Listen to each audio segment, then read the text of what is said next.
do is I think that what we can do is everyone can mute themselves, and when you want to say something in the first bit, you can unmute yourself. Okay.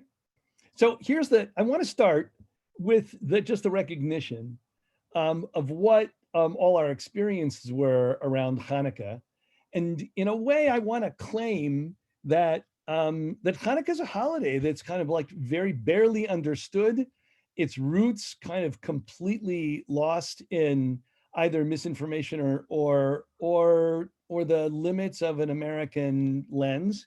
And I just want to kind of get a sense of like what, across the board, like how has Hanukkah been meaningful?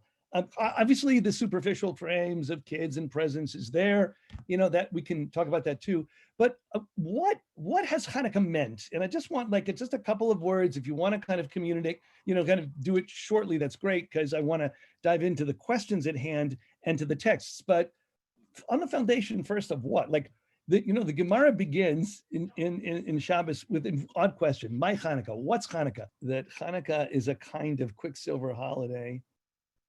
Others have some of this quality, but Hanukkah is actually, I think, the most intense, where it means radically different things depending on the context in which it's being celebrated and the people celebrating it themselves.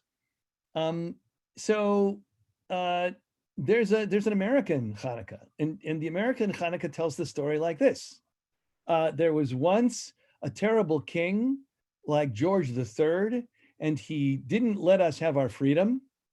And we fought for our freedom and we won it, and now we are free. And that, I mean, Marvin articulates this, that on some level, Hanukkah in America was shaped by two forces. One, by the unique American experience that ended up being kind of another story of Hanukkah, and its juxtaposition to Christmas, which made it bigger than it should have been. In other words, on some level, Hanukkah had this great fortune of being this big deal, but we saw it as a story of religious freedom because we needed religious freedom in the U.S. And so our story was kind of that, was kind of like the legitimacy of either Jewish difference or religious freedom generally, right? In Israel, it's an entirely other holiday. It really actually was among the most foundational Zionist holidays you can imagine, like, Masada on one hand, and its parallel of resistance, the Hasmoneans, the Maccabim, were kind of symbolic of Israeli physical self-defense in the face of non-Jewish aggression. And so the menorah becomes the symbol of the country, and Israelis actually create Hanukkah is this incredible nationalist frame for Jewish self-affirmation and military prowess and success. I mean, they're on Israeli radio during, the early years of the country. Hanukkah was celebrated by generals, getting on the radio and talking about, the battles of Judah and his brothers and where they were fought and how they were won. That was the story. That's like had nothing to do with the American story at all. And then there were other stories that we're going to actually find, in the materials. Actually, all these stories are there in various forms. But there was this a Hasidic story that I'm going to, kind of open up toward the end, in which neither of these are true. This is not a story of freedom against an oppressor. It's not a story of military self-affirmation of our people. It's a story of internality and of discovering hidden light where there was darkness. So what I want to do with our time together is actually dive in to the original texts, because they are, it's a funny thing, for Pesach we have the Haggadah. For Sukkot we don't have a text to read, because there's actually really almost no story being told. There's a relationship being engaged in. It's an entire other thing.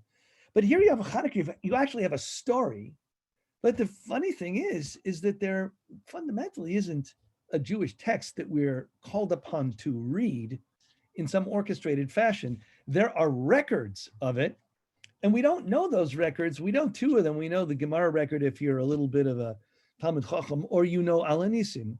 But the real records are books written in Greek. It's possible that Maccabees 1 also had a Hebrew version. We don't really know because we don't have it. But certainly Maccabees 2 is written in Greek for Greek readers. Maccabees 1 and 2 are the contemporary historical records of Chanukah. And what's remarkable about them is how none of these records really actually is telling the same story. They're each, in addition to the fact that, we have an American story and a Zionist story and I would say an Orthodox story that you're going to hear, which is basically, the story is really about a civil war between the Hellenists and the serious Jews, right?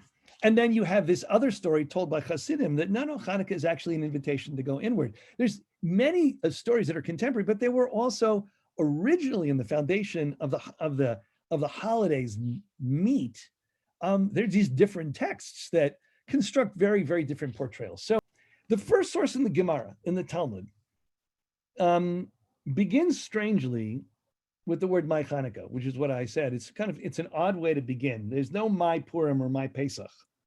They begin with presumptions that what the holiday is, and you're just figuring out how to do it. Here, the rabbis are really aware of the fact that they have some explaining to do.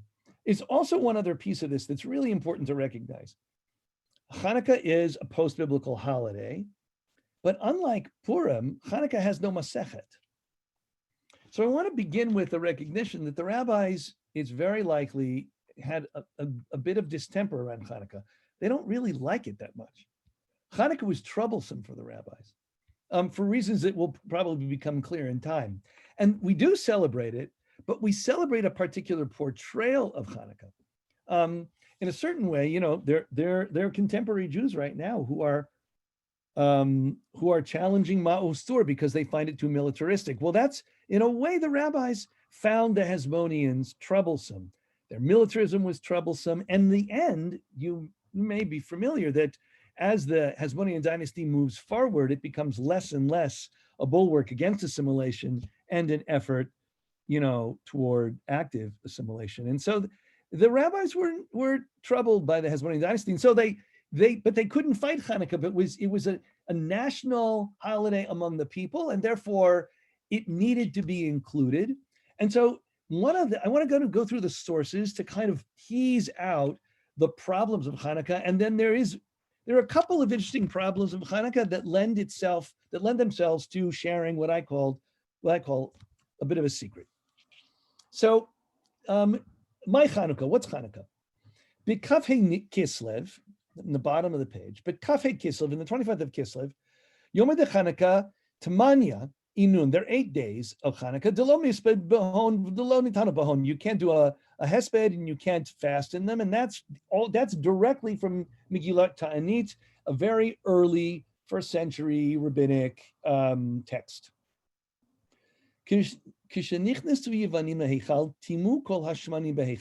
So how does it begin? It doesn't really begin with telling any stories of war, with telling about the rebellion. We might know about it, but so they begin directly with not what the Greeks were doing that led to the war or the war itself, but they get to the temple and they make everything impure. Here's one line. When the Malchut Beit Chashmonai conquered them, they only found one cruse of oil with the seal of the Kohen Gadol. Enough oil for one day. A miracle happened. And it lit for 8 days. And then forever afterwards, the next year they made it a holiday. And we think the holiday, then, if we're reading it carefully, is because this remarkable miracle. Okay, now there are a couple of things here that, it's fascinating that the miracle is so central here, but now let's turn to Ala Nisim. Ala Nisim is probably around the 1st century as well, probably late 1st century, but it's pretty early. Whereas this Gemara, the Megillat Tanit text, probably is around the 1st century. This Gemara is probably later. It's a Braita, so it's got to be after the year 200 somewhere. So Ala Nisim's earlier. Now let's read Ala Nisim. So Ala Nisim v'Parkan v'Gvurot, all the miracles and the wars that you did for our fathers then and now. And in the days of Matityahu, ben Yochanan Kohen Gadol. So Matityahu is the son of the Kohen Gadol, and he's from the Chashmonai family. When the Malchut Yavan got up, and they were evil, and they made people forget Torah and violate great mercies, you stood up against them. V'ravte rivam, you kind of fought their battles, and you nikamta nikmatam, you vindicated them, and you put these strong people in the hands of the weak, the many in the hands of the few. Like this is the military victory, right? The wicked in the hands of the righteous, the people who attack Torah against the people who are in support of Torah, and you made a great, and you made your name great in the world. And you brought Shua for Kankoy Mazeh. And then what happened? They came to your temple. And they cleaned it up. And they sanctified, they purified your holy space. And they lit candles in the Chatzrot Kodshecha. By the way, where doesn't it say they lit candles? So it's interesting, not in the Mikdash itself, but in the Chatzer. That's interesting. So what's missing? It's like, here is the story. Doesn't talk so much about the military stuff, but it does talk about the fact that God did a miracle, and a small group of a ragtag guerrilla, fighters won against the great Greek army. And basically then they purified the temple, and we celebrate 8 days. Fascinating that the miracle of the oil is missing totally. So part of what actually, is kind of curious here is exactly quite what these two texts are attempting to highlight, and maybe attempting to not highlight. So I want to open up I'm going to, in a way, share my distemper with the problem of the oil. I've always felt like there's something curious about this holiday of oil for a couple of reasons. One is that it's strange to do a holiday for a technical miracle. We really, they were deprived of the ability to serve in the temple for 3 years. There's been no sacrifice. About 3 years ago, they established the what is it called, the obelisk of desolation, and they were 3 obelisks, probably meteorite rock, that symbolized Zeus's consort, and Dionysus, Zeus's son, and they were put up in the temple precinct, right? So they sacrificed pigs on the altar. In other words, they completely ruined the temple. It's been ruined for 3 years. And the first thing they worry about is do they have pure oil to light the menorah? Like, that's kind of an odd thing. What's also odd is once the community is all impure, you don't need pure oil, because tuma hutra b'tzibur. Once there's, it's a war, there's a lot of death. So you light the menorah without pure oil. So in other words, the miracle feels to me like, I know it's not a miracle of the sea splitting. It's not a miracle of manna in the desert. It's not a miracle that saves people. It's a miracle that, I don't know, it's like it creates some kind of ability to fulfill a ritual. And for that, it feels to me like You know, I spent the last 2 hours because Steve orchestrated this. He bought this ticket to the Old Vic's portrayal of A Christmas Carol before this class was set, and I didn't want to miss it. I have to say, the Christians are teaching about the birth of the Savior that will bring love and restoration and redemption to the whole world. And when I went to school, like, what's Hanukkah about?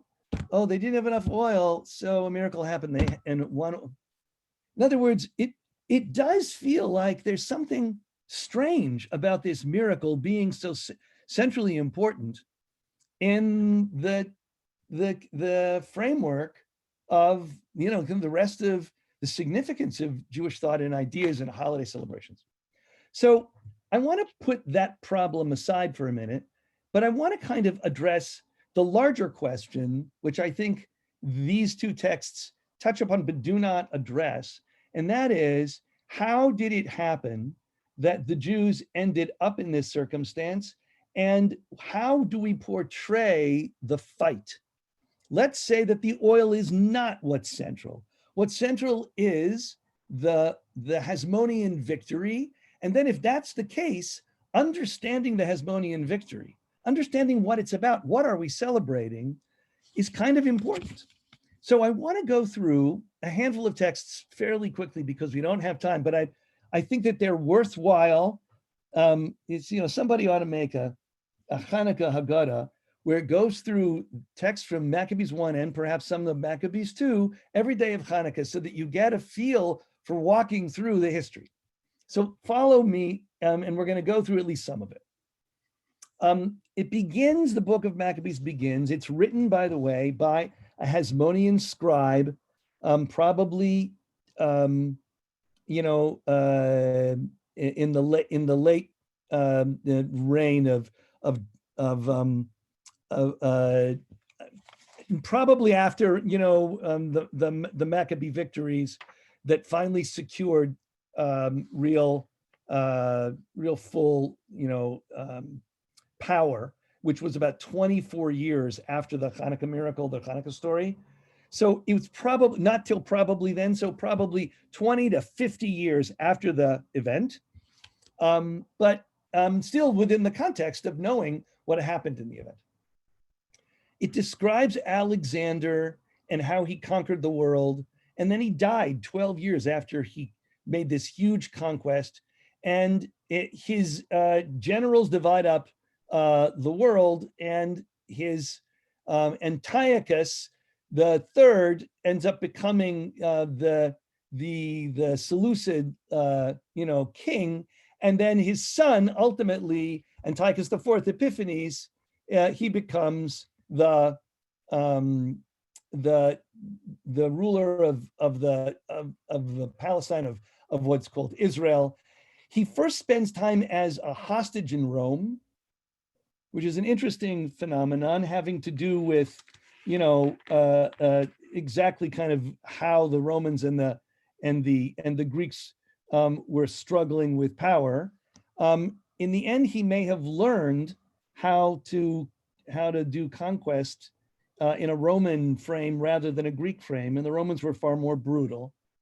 He then basically comes to a war with Egypt to conquer them, and on his way back, as we'll see soon, he decides to pillage Jerusalem.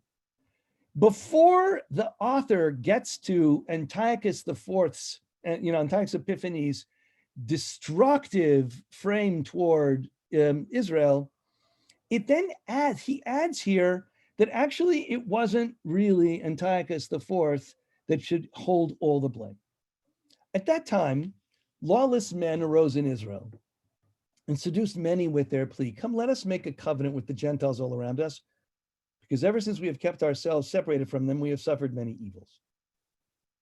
So there's a group in Jerusalem that is elite and probably wealthy, may indeed have been largely connected with priestly families, that actually were eager to belong to Alexander's world and probably wanted Jerusalem to become a Greek polis.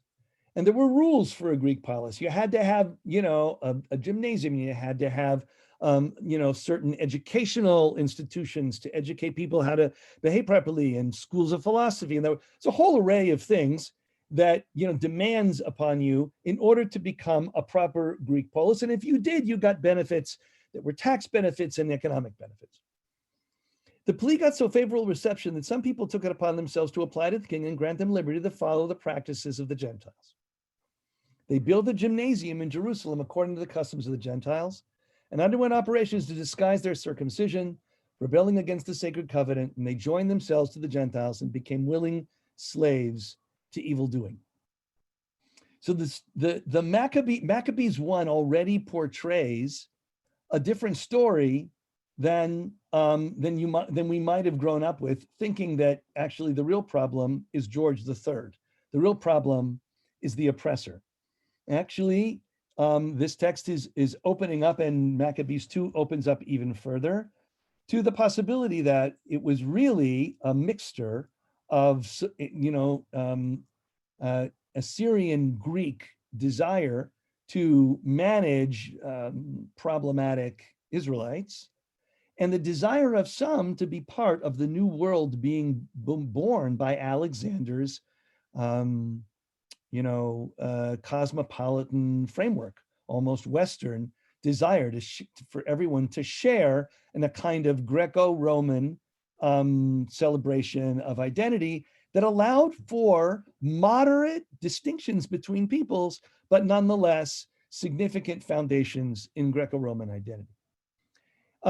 Antiochus doesn't do himself favors.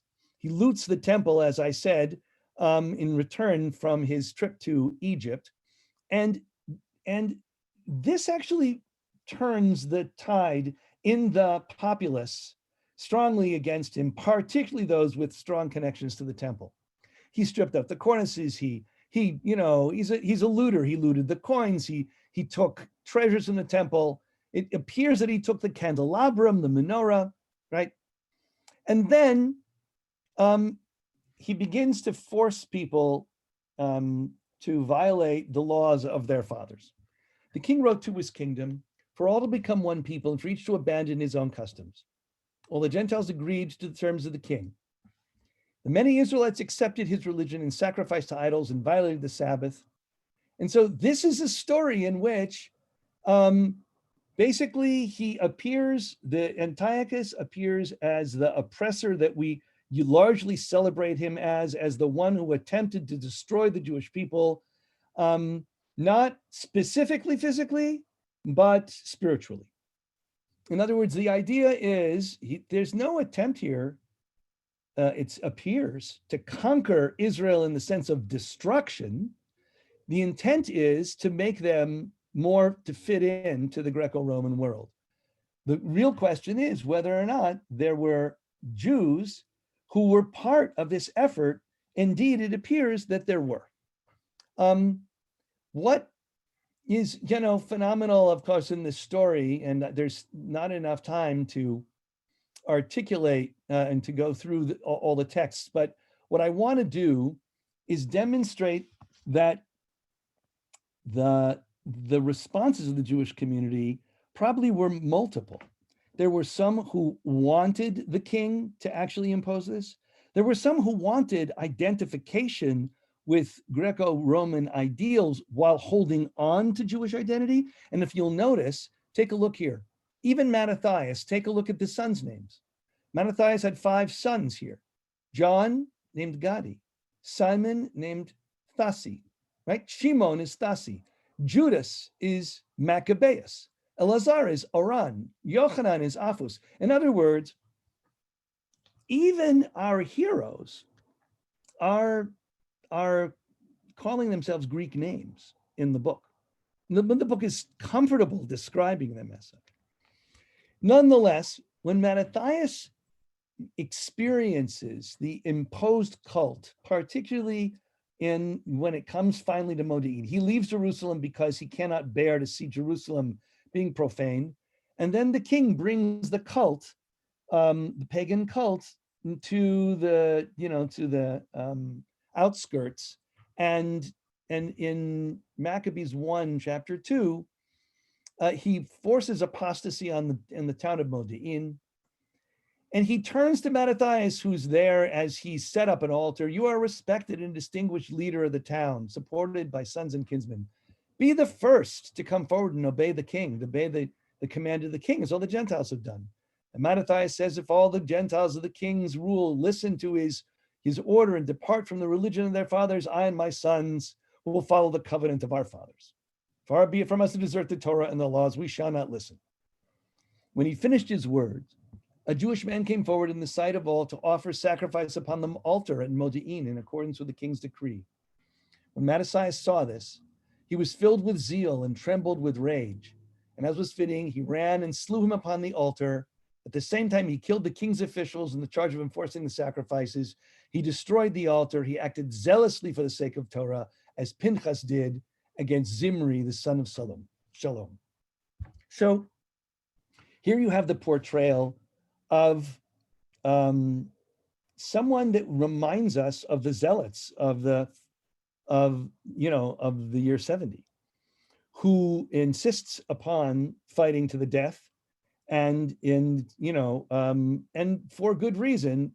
Not only is attacking the good reason attacking the officers, but that bleeding into what was really a civil dispute, and now probably ending up being, at least in part, a civil war. So I want to take a step back, then talk about the restoration, because that's really where I think the exciting secret comes in. But the story of Chanukah then is a story about religious liberty, but not only religious liberty.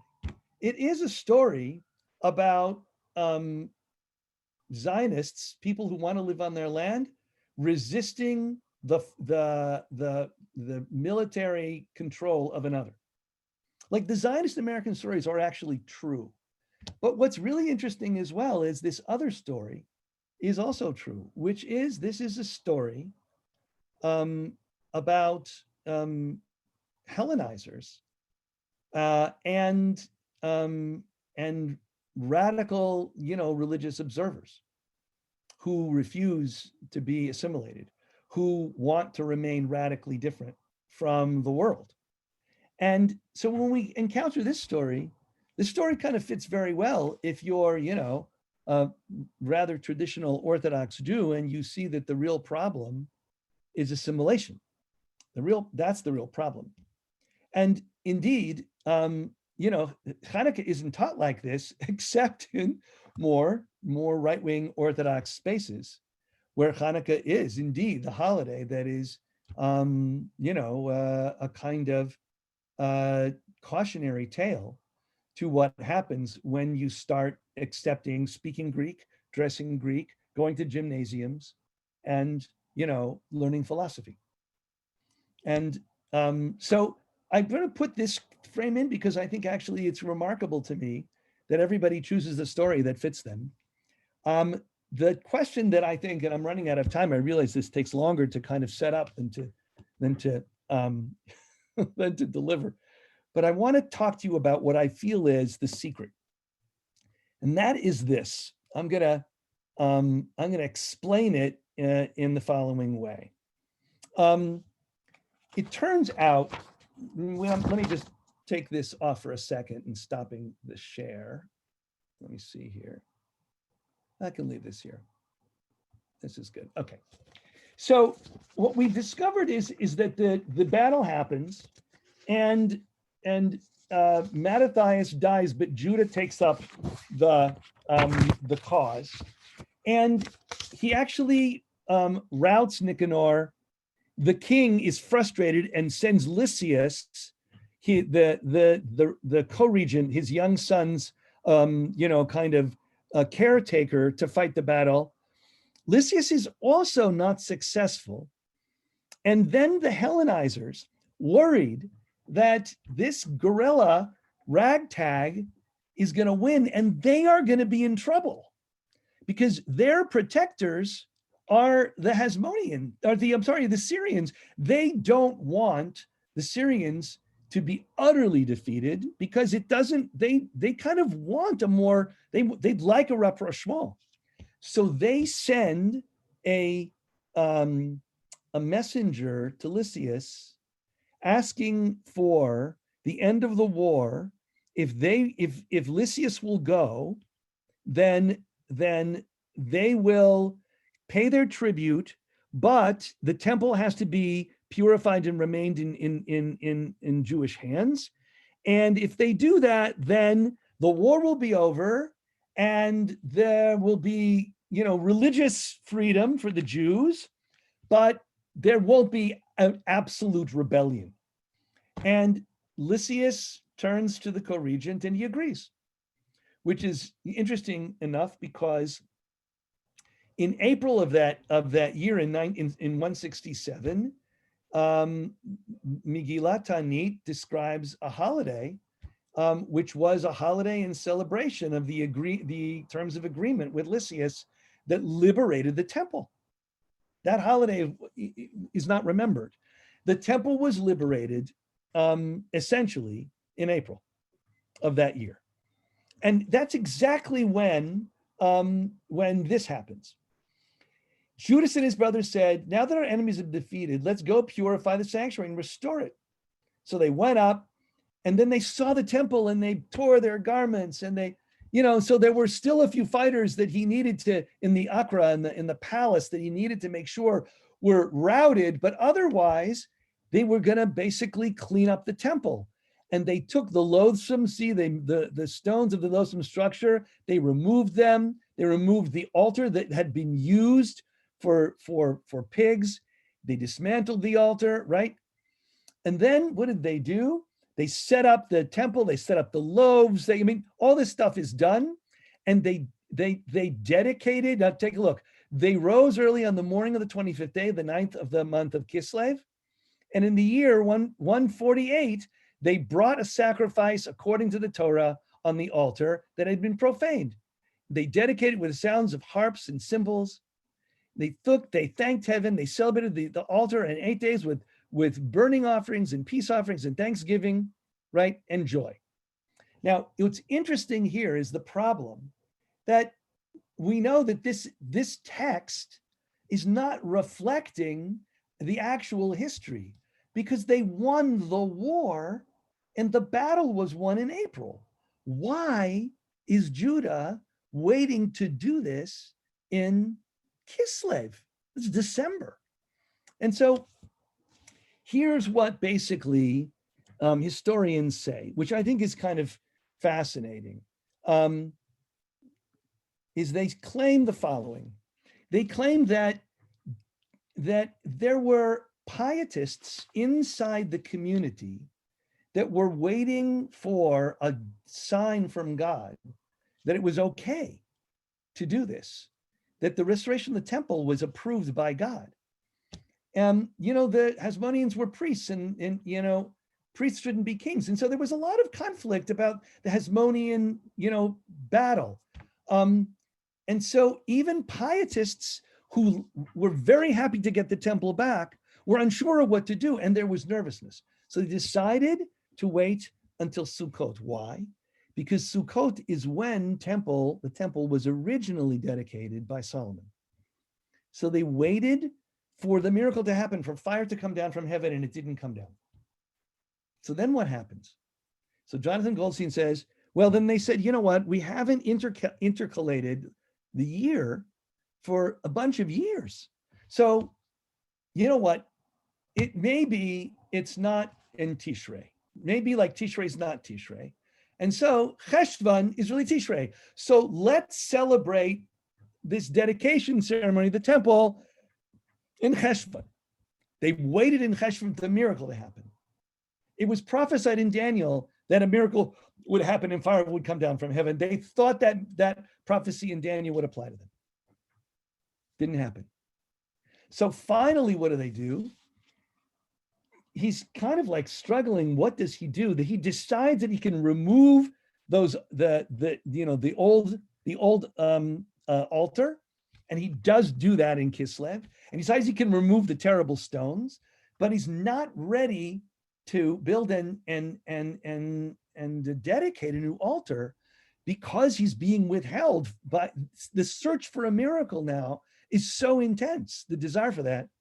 He waits another Sukkah celebration. So think, the 15th now of Kislev till 7 days, the 22nd. And nothing happens. So he decides, you know what? I am going to actually just do this. The fire will come not from heaven, but from humans. And there won't be a miracle. There won't be a miracle. We will do it on our own. And the sign will be that we'll dedicate the temple on the day, the 25th of Kislev, that the pagans started offering pigs on the altar when they profaned it.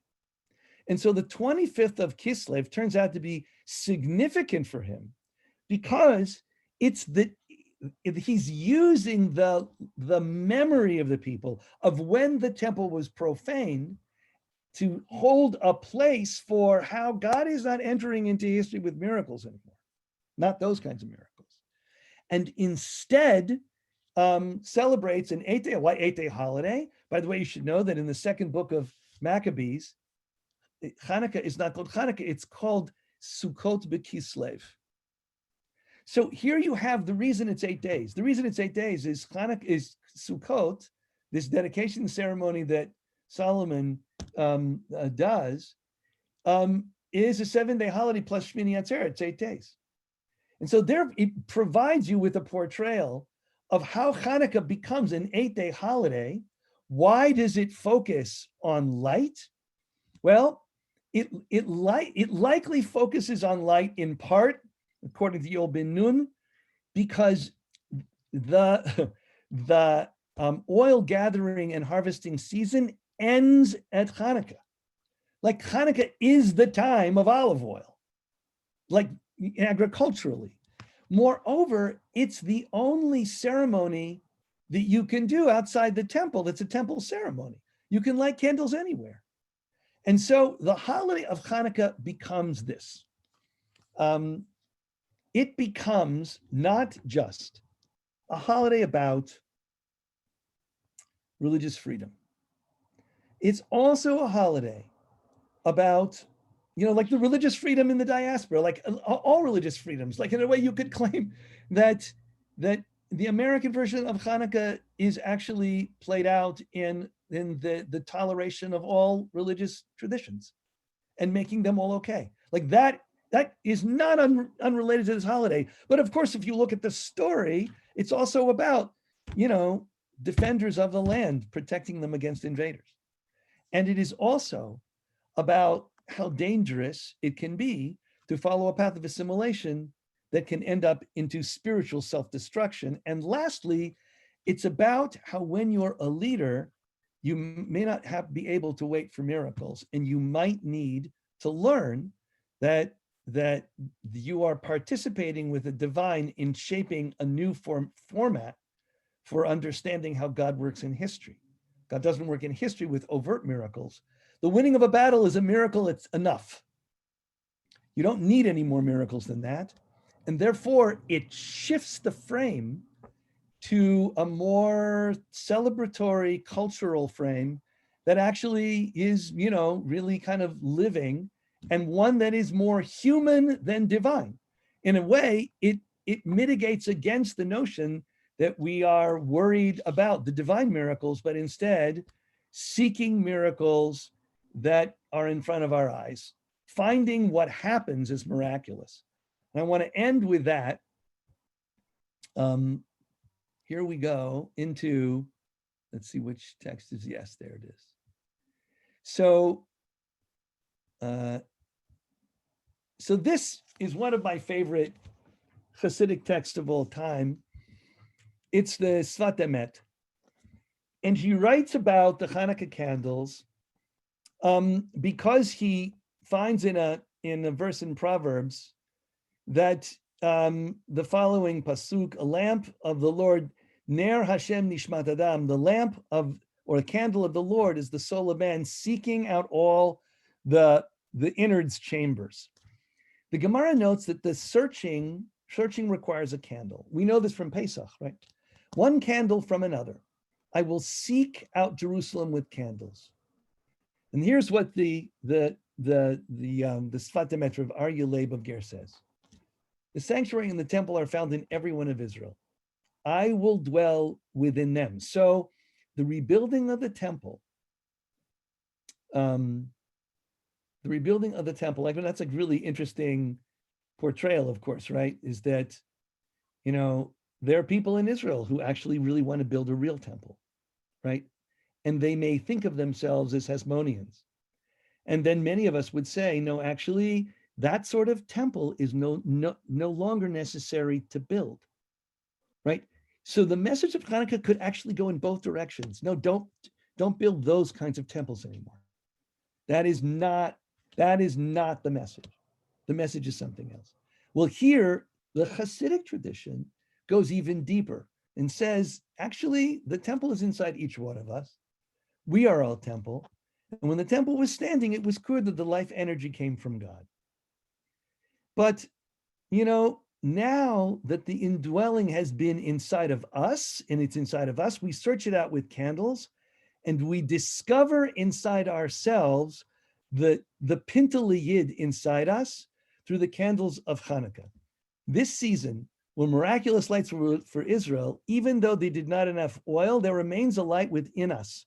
The miracle of the oil is a kind of spiritual miracle, a miracle that means that we search out inwardness. Take a look at the bottom of this.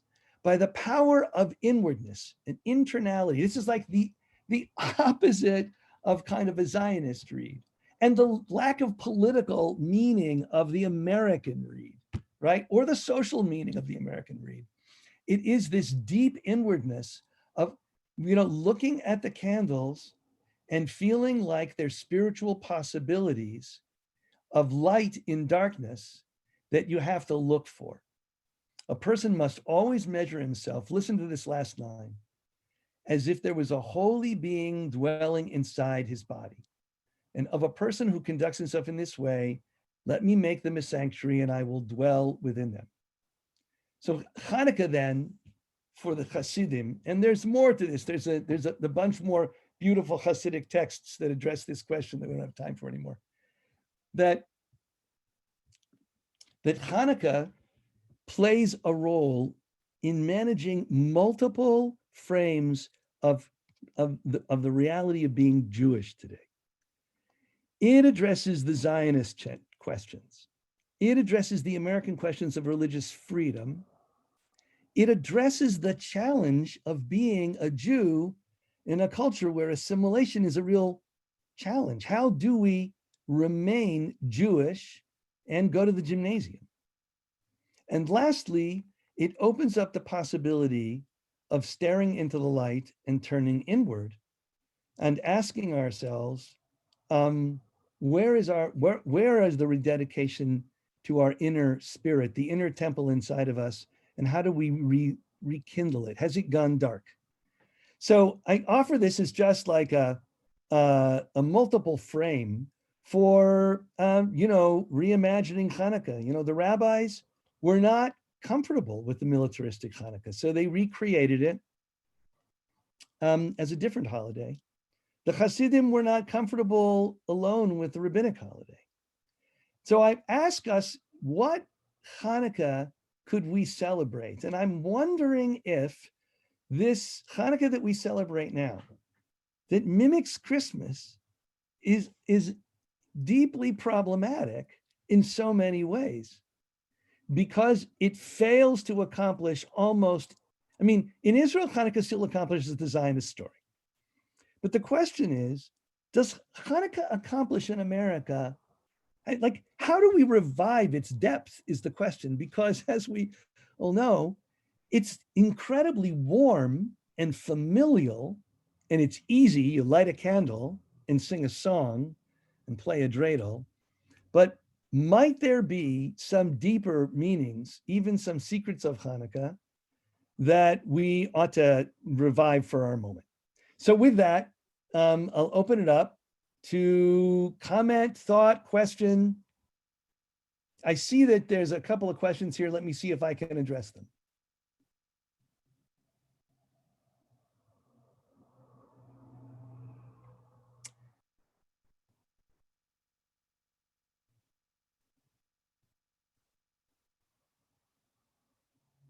Yes. So Yael Sophia says that the rabbis valorized Alexander the Great, and they did see him as an ideal leader. Why? Because Alexander initially permitted everyone to retain their unique identities. And so, I mean, think about it. Think of all the words in the Talmud that are Greek, that shouldn't be Greek. Like, Sanhedrin. Like, I don't know, what do we hide on Pesach? An afikomen, Greek. I mean, there are many Greek words that are integrated into rabbinic thinking. It may even be that certain forms of rhetoric and pedagogy were Greek. The rabbis may have found in the original, Greek philosophers kind of kindred spirits. What happens later at the death of Alexander is a very, very different story. Later rabbis found when the story becomes far more threatening under its Roman expression, it becomes a very different thing. So unmute yourself if you can, and ask some, kind of put out some questions. My interest in this is to discover a deeper way for us to think about, observe, and inculcate Chanukah. Is there a connection to Sukkot? Yes. Is there a connection to Sukkot? Interesting enough, in Maccabees 2, they didn't celebrate Chanukah, it appears, with lighting candles. They celebrated with songs and with celebrations and with carrying lulavim. They carried lulavim. Why?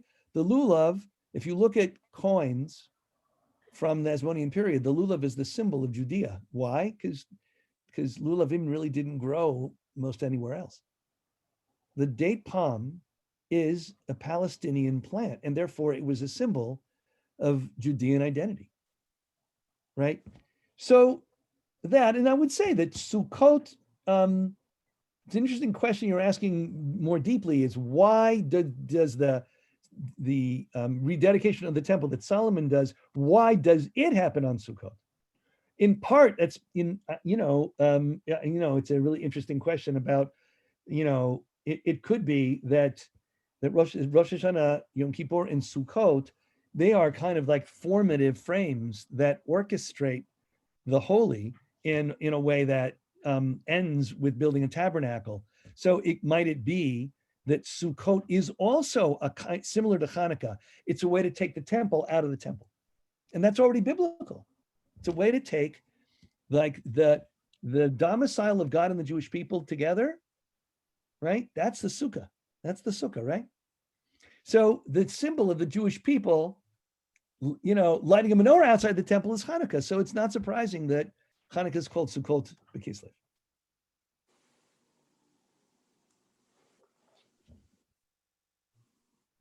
Anybody? I'm looking in your questions. You can write them, or yes, apotropos, apikoros, correct. Thank you, Yosef. Yes, that's correct. This is unrelated to the text that you shared, but it's related to a Hanukkah text that I was studying earlier this week. Why does Rava say that getting oil for the Hanukkah is more important than getting wine to sanctify Shabbat? Yeah, so there are two things. There are two things that the Shabbos candles are more precious than Hanukkah candles, but Hanukkah candles are more precious than Kiddush. I think the reason is that we sanctify the day, but it's already holy. But Hanukkah candles in Pirsum and Nisa actually accomplish something that wouldn't be accomplished without them. And the Kiddush just brings us in concert with what's already there. where Hanukkah actually creates something. You know, that's the interesting portrayal, is that Hanukkah is in the rabbi's version like announcing something. It is they say this about the menorah in the temple as well. You know, the menorah. So there's the Gemara about whether or not the bevel in the mikdash pushed the light out from the mikdash or the light in from the world into the temple. And what they say is that the bevel, which was, you know, narrow inside and wide outside, was how the temple was constructed, so the light would go out. Because the whole point of the mikdash is that the light goes out. So I would think that they, you know, that's probably why, is that Hanukkah, what they thought, was actually a kind of more activist and expressive frame for Kedusha in the world. Whereas Shabbos already exists and we're becoming in tune with it. It's a different thing. Where, by the way, why are Shabbos candles more important? And that's because if you'll, you know, you can hear many shiurim on this, is because Shalom Bayis is even deeper. Think about it. The Hanukkah candles can't be used, and Shabbos candles have to be used.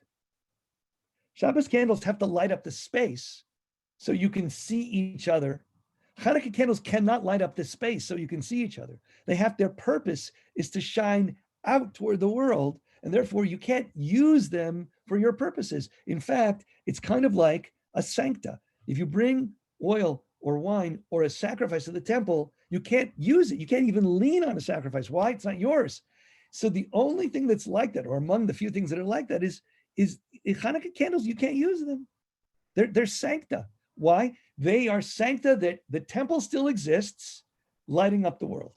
The image is beautiful. The problem is that we don't have, like, are we aware that that's what Hanukkah is about? If it were so, might it be a 8-day cultural celebration, inviting the world to celebrate with us fundamental Jewish ideas that have transformed the world? I mean, like, could we think of Hanukkah as, there are two possibilities. It is a holiday of communication of who we are to the world, or no, it's the Hanukkah is rededication to ourselves and our own ethos. And therefore, you light the candles in your home, Ishu Veito, and you celebrate the things that are keep you from assimilating, or the reasons not to, the reasons to be unique and different, and hold your language and study Torah, and you know, not celebrate the body, but celebrate the spirit.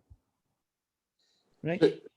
When you say you can't use the candles, you can't use them in a utilitarian sense, right? Correct. So They, so after you use the shamas to light the other candles, can you use one of those candles to light the bottom of the shamas so it sticks in your Hanukkah? So you have to light a separate match to light the bottom of the Yes. shamas to put it into Yes. the Hanukkah? Yes, absolutely. Because people do it all the time. Well, you know, people do all kinds of things. But I asked absolutely. Yeah, go ahead. I asked a non-Orthodox rabbi once that, and they sort of laughed at my question. No, it's, of course, and it's, in a way, it's beautiful, because I love the fact that the Shabbos candles are for the very purpose of their use, and the Hanukkah candles are like for the very purpose of their pisomet. They're an advertisement, and and it's interesting that the temple shines forth out of the candles, which is why, you know, the rabbis say that Aaron's given the only job, lighting the candles. Aaron's given one of the only jobs that survives the temple's destruction. In other words, there's something about the temple that still shines, not in building the temple, but in shining forth toward the world. You know, like but that idea that we're a resource of blessing for all the world and we're going to shine forth is so different from the message, which is Hanukkah is about rededicating us to ourselves and our fundamental meaning and purpose. not to assimilate and not to disappear in the world. There may be a relationship, and this may be the fundamental secret. Are you saying it's not all about Tikkun Olam? Hanukkah's not all about Tikkun Olam? We have had this conversation. See, here's the thing: it could be all about Tikkun Olam, which cannot happen unless it is not all about Tikkun Olam. Because if it's all about Tikkun Olam, we dissipate. We evaporate. But if it's about remaining separate, distinct, unique, in our own language, with our own culture, with our own music, with our own food, with our own lives, with Torah, with our own spiritual values, with our own sense that the visible is not everything that's real. That's the Greek way. Everything, you see it, it's there, it's real. No, there's reality beyond the visible. If we hold ourselves, then we have something to give. If we don't, we have nothing to give. But do you understand? What I'm trying to suggest is that in place of all these profound frames, whether they're the Hasidic frame or the integration of this frame of pushing out this, the light or fighting assimilation in order to survive. These are such rich frames of cultural renewal that it's unfortunate end up becoming, Chrismukkah. Are there other parts in the Talmud where the rabbis use my in the same context that they use my here, in the sense of here they're basically using my in the sense of and encouraging you to abandon the old context of Hanukkah and sort of rethink it as something new? Do they use that elsewhere in the Talmud? Well, what they do when they ask my, it means they don't know something. They find something curious. I'm not familiar with any other holiday for which the introduction to its story is my.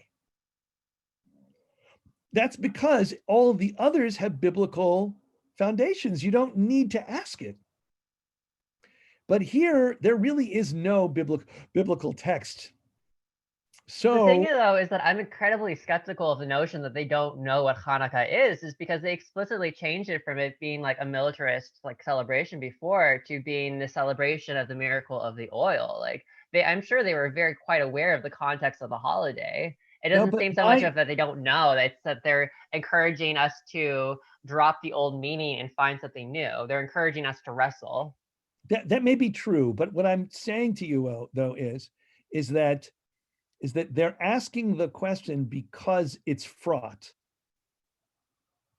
They know of the Hasmonean victories. They know of the celebration that is common among the people. They know all this. They also are troubled. And so they are both reconstructing, but they're reconstructing in the context of inviting their readers into asking, well, they're really saying is, well, what is this holiday really about? Yeah, that's exactly what I'm pointing out. Yeah. I think that's what they're doing. I mean, in as much as they're competing versions in their moment as well as ours. It would be interesting to ask, is there something uniquely LGBT related in all this? And I don't know. I mean, you could come up with all kinds of responses to that question. My gut response is that it's broader than that, but I would say that there's something healing about the recognition that that there's a relationship between turning inward and turning outward. That knowing who you are allows you to impact upon the world in better ways. And I think that's probably true for all of us. Okay. Any other, I see Leonard Levy, I'm using Hanukkah candle to melt wax on the bottom of the shamash. How's that different from Madlikin miner lener. Well, because perhaps lihishtamesh is dafka laora. Leonard, tell me what you. Oh, I see. You're asking me privately. Okay, I'll talk to you privately later then. Okay. Anyway, this has been a lot of fun. Anyone want to finish with any one thought or question?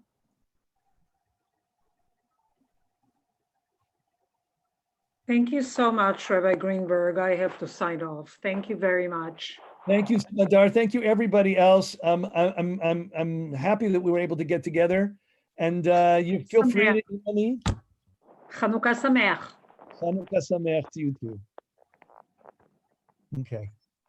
Okay. Chag Sameach, everybody. Chag Urim Sameach. What does Urim mean? Urim, lights. Or. Urim. Okay. Okay. Yeah, well, it's interesting. Yeah, that's it. This is the first year I heard people wish me that. Yeah. 2 or 3 people wished me that. First, I thought they were saying Chag Purim Sameach. I thought they were confused. Yeah. It sounds like that, doesn't it? Yeah. Well, there are parallels between Purim and Hanukkah too. Like, you know, they're the only 2 humanly shaped holidays, right? All the rest are coming from the Torah. Okay. Thank you, everybody, for being here. Hi, Yosef. Chag Sameach. Hello, Laura. Chag Sameach, everybody. Have a good time. Enjoy Hanukkah. Bye-bye. Chag Sameach, Steve. Thank you, Steve. Chag Sameach.